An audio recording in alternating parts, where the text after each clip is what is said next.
Spiti valley के इन बंजर पहाड़ों के पीछे मेन रास्ते से दूर एक ऐसा गांव बसा है जिसको लोकल स्पीति वैली का सबसे खूबसूरत और सबसे अमीर गांव मानते हैं। ये है माने विलेज। स्पीति की सेंट्रल बेल्ट में काजा से करीब 30 किलोमीटर पहले ये गांव है, लेकिन स्पीति जाने वाले 99% लोग इस गांव को कभी जान ही नहीं पाते। इन ऊंचे पहाड़ों के पीछे ये गांव एक रहस्य की तरह छुपा हुआ है, क्योंकि इन गहरी वादियों के नीचे नदी के साथ चलते इस रास्ते से लोग अनजाने में निकल जाते हैं। माने तक पहुंचने के लिए एक स्टीप बैरन पथरीला स्लोप चढ़ना पड़ता है, और जैसे ही आप उस चढ़ाई के ऊपर पहुंचते हो, सामने उस सूखे डेजर्ट के बीच एक रंगीन सिविलाइजेशन खुल जाती है। ऐसा लगता है मानो रेगिस्तान के बीच एक हिडन ओएसिस मिल गया हो।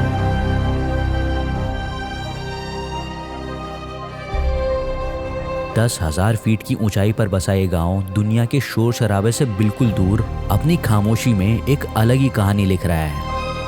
सबसे कमाल की बात है कि माने गांव एक गांव भी नहीं बल्कि दो हैं, माने योगमा और माने गोगमा।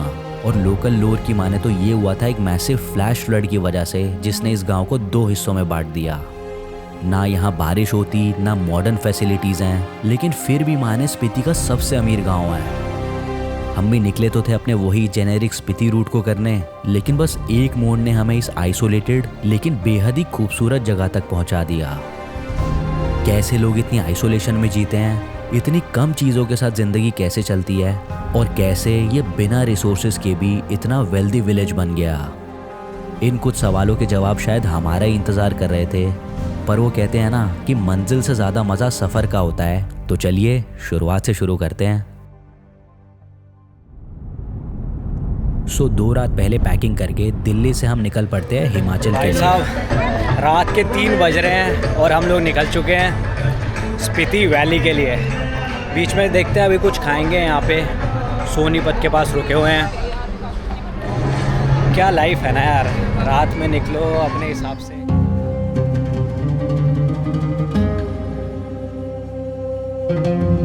पूरी रात की ड्राइव के बाद जब सुबह की पहली रोशनी दिखी तो पता चला हम शिमला पहुंच चुके थे। अब शिमला साइड से स्पीति जाते हुए आपका पहला स्टॉप होता है रिकोंग पिओ, जो कि किन्नौर डिस्ट्रिक्ट का हेडक्वार्टर है। पहाड़ और घाटियां खड़े होते जाते हैं और इसी बीच आता है हिंदुस्तान तिब्बत हाईवे। अंग्रेजों के एरा में बना एक हिस्टोरिकल रूट है जो कभी तिब्बत के साथ ट्रेड का मेन रास्ता हुआ करता था। आज ये रोड तिब्बत को डायरेक्टली तो कनेक्ट नहीं करता, लेकिन अपनी ब्यूटी के साथ अपने खौफ के लिए काफी फेमस है। एक तरफ सीधी खड़ी चट्टानें, दूसरी तरफ गहरी खाई और बीच में बस एक पतली सी सड़क। लिटरली पहाड़ को काट के ऐसे टनल्स बने हुए हैं। इन्हीं नज़ारों को देखते देखते पता ही नहीं चला और रात तक हम थे रिकोंग पिओ। सुबह होते ही सबसे पहले तो बिल्कुल सामने दर्शन होते हैं किन्नर कैलाश के, और फिर थोड़ा ऊपर इस सुसाइड पॉइंट को देख के हमारा काफिला फाइनली निकल पड़ता है स्पीति वैली की तरफ। स्टार्टिंग के कुछ किलोमीटर्स तक तो वही अपना किन्नौर वाला फेमिलियर लैंडस्केप साथ रहता है, और जैसे ही हम पो विलेज क्रॉस करते हैं ना, यहाँ से एक क्लियर शिफ्ट महसूस होने लगता है। पो के बाद पेड़ लगभग खत्म होने लगते हैं और पहाड़ों का रंग धीरे धीरे हरे से ग्रे और फिर ग्रे से ब्राउन हो जाता है। इसको देख के काफी डर भी लगता है, क्योंकि एक तो लिटरली सर पे चट्टानें बिना किसी सपोर्ट के लटकी होती हैं, और दूसरा कि पूरा पहाड़ आप देखो ना तो ऐसा लगता है कि भगवान भरोसे टिका है। होल्ड करने के लिए कोई पेड़ नहीं है, जान हथेली पे रख के चलो, क्योंकि बस थोड़ी सी मूवमेंट पूरे पहाड़ को नीचे ला सकती है। यहीं से वैली ज़्यादा नैरो और गहरी होती जाती है और पहाड़ बिल्कुल सीधे खड़े हैं। एक के बाद एक ऐसी चीज़ें आती जाती हैं जो अदर वर्ल्डली हैं।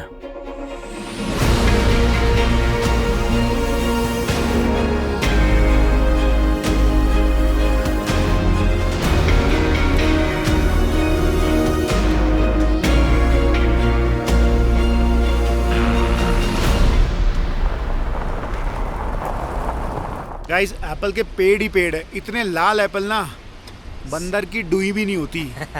और सही में यार, मतलब इतना कंट्रास्ट है ना कि पूरे ड्राई लैंडस्केप के बीच कुछ कुछ जगहों पे आपको बस ये ग्रीन वो पेड़ दिखेंगे और उनके अंदर इतने लाल एप्पल हैं। मतलब कंट्रास्ट है लाइफ का, है ना। देखो थोड़ा कोशिश करेंगे तोड़ने का, बाकी देखते हैं मार ना खा जाएं। अब प्लान ये था कि रात को हम रुकेंगे ताबो में, क्योंकि अब तक रूट तो वही था ना अपना टूरिस्ट वाला। लेकिन ताबो में कुछ लोगों से बात करने पे पता चला कि यहाँ से बस थोड़ा आगे पहाड़ क्रॉस करके कुछ अनएक्सप्लोर्ड गांव हैं। बस यही सुनने की देरी थी और हम मुसाफिर चल पड़े उस तरफ। सो वेलकम टू माने गांव।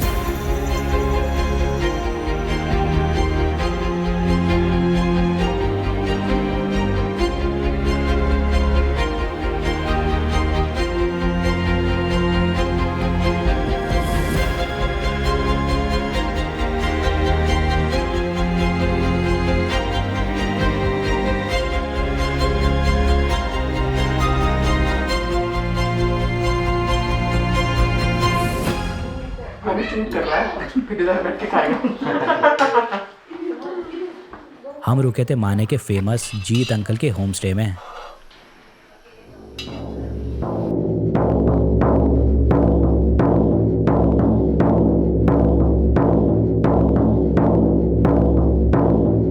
तो इस तरह इनके कल्चर में सुबह शुरू होती है इस पूजा के साथ। एक्चुअली जी मेरा नाम जीत सिंह है। एक्चुअली मेरा ओरिजिनल नाम नमग्याल है, पर गुरुजन ने मेरा नाम जीत सिंह रखा जब मैं 3rd क्लास में था। ना कि एक पंजाबी गुरुजी था, तब उन्होंने मेरा नाम जीत सिंह रख दिया था। तब से मैं जीत सिंह के नाम से जाना, मेरे सर्टिफिकेट में नाम से भी जीत सिंह है। मैं आप लोगों को मेरे घर के बारे में कुछ बताना चाहूँगा। ये मेरा घर, छोटा जैसा घर, पूरा ये क्या नाम आपका नीचे का फाउंडेशन वगैरह मैंने आरसीसी का दिया हुआ है, और जितने भी अंदर का कंस्ट्रक्शन है सीपीसी ब्लॉक का किया है। जो सीपीसी ब्लॉक जो है कंप्रेस सर्कुलराइज्ड अर्थ ब्लॉक, जो कि मैंने ऑरोविल अर्थ इंस्टीट्यूट से सीखा है। एक मैम जो यूके से है, उन्होंने मेरे को सब कुछ उधर ले जाके वहाँ का टेक्निक वगैरह सीखने के लिए सिखाया। अब ऐसी जगह पे आके सबसे पहले आपके मन में सवाल आता है, क्यों, क्या ज़रूरत पड़ी थी ऐसी इतनी दूर जगह आके रहने की?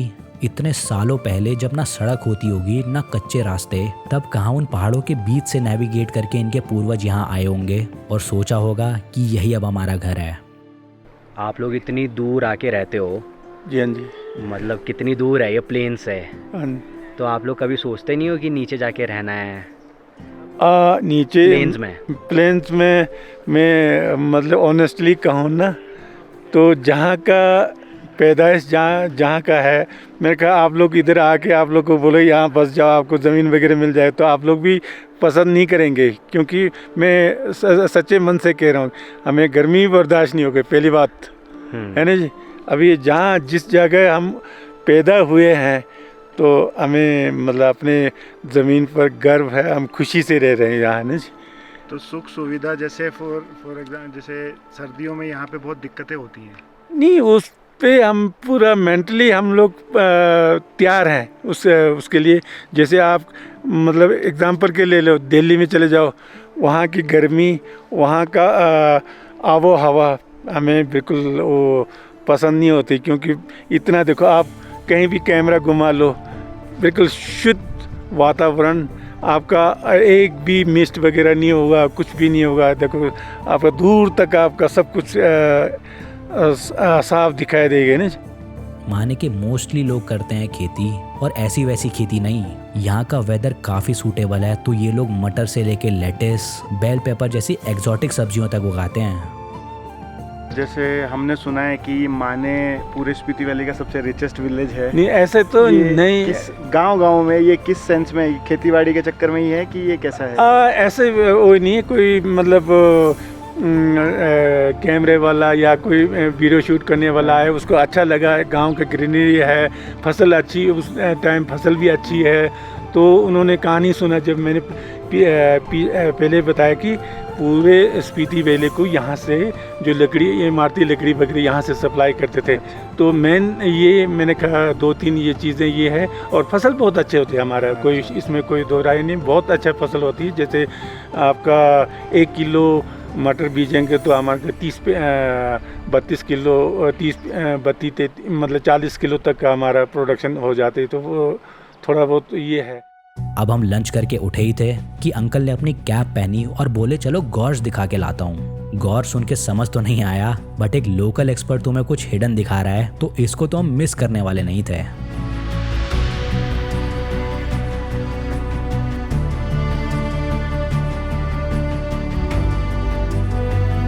के पीछे साइड पहाड़ के ऊपर एक गॉर्ज बना हुआ है। ट्रैक हल्का सा मुश्किल था लेकिन मज़ा बहुत आ रहा था। और जैसे जैसे आप ऊपर की तरफ जाते जाते हो पूरी वैली का एकदम वास्ट ऑलमोस्ट 270 डिग्री व्यू आपके सामने पेंट होता जाता है। ऑनेस्टली यार बहुत ही खूबसूरत नज़ारा था।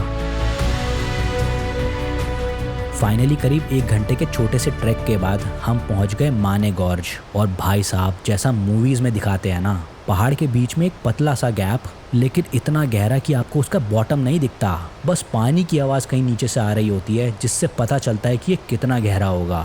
जितना ब्यूटीफुल था उतना ही डेंजरस भी।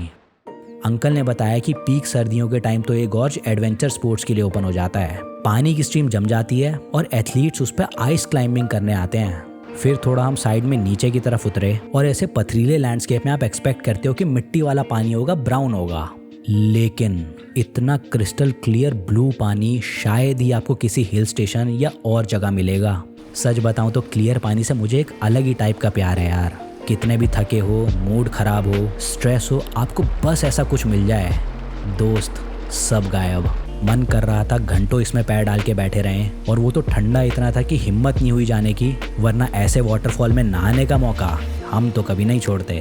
फाइनली पूरा दिन स्पेंड करने के बाद हम गांव के नीचे आ गए और शाम बिताई इस प्यारे से रिवर साइड स्पॉट पे। सनसेट के साथ ऐसी फीलिंग आ रही थी जैसे इस ट्रिप की हैप्पी एंडिंग हो गई हो। आगे जाने का प्लान ज़रूर था लेकिन अब मन नहीं। हाँ, हमने वो टूरिस्ट स्पॉट कवर नहीं किए, काजा के कैफेज में खाना नहीं खाया, लेकिन तब भी अंदर था जैसे हमारी जर्नी पूरी हो गई हो। माने ने हमें कोई वैसा वाला वाव पॉइंट नहीं दिया, कोई टूरिस्ट अट्रैक्शन नहीं दिखाया, बल्कि एक फीलिंग दी कि कम चीज़ों में भी ज़िंदगी कितनी पूरी हो सकती है। यहाँ ना शहर का शोर था, ना फ्यूचर का प्रेशर, बस प्रेजेंट था। साफ हवा, चुपचाप पहाड़ और कुछ लोग जो सदियों से इसी तरह जीना जानते हैं। तो बस हमने भी बाकी जगहों को नेक्स्ट टाइम के लिए छोड़ के इस सफ़र का यहीं अंत कर दिया।